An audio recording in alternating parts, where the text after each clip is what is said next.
Municipality area municipality 5 madam, மீதி 13 வந்து தேவனாங்குறிச்சி ஒரே இடத்துல சின்ன ஏரியா. அதுவே அங்கே கிடையாது. இதில் வந்து இந்த சூரியன் படுத்து மட்டும் கேட் பண்ணியிருக்காங்க. யாராவது சாமி வந்து படுத்து ஸ்கூலில் ஒரு கேட் ஒன்று இருந்து கேட்டு எடுத்து வச்சுக்காம இன்னொரு கேட் ஒன்று சின்ன பண்ணுவோம். இந்த நேற்று 10 ரைட்ஸ் அது எடுத்துட்டு போட சொல்லி சொல்லுங்க.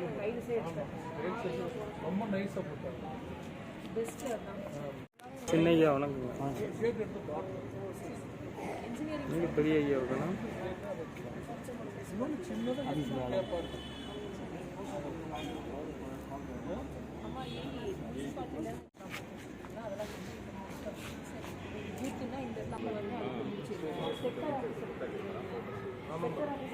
அங்கே மனசுல போனால் அவங்க வில்லேஜ்க்கு கன்ஃபியூஸ் ஆகும். பின்னாடி ஒன்று மனசு விட்டா கூட 15 புது பில்டிங் மாறும்.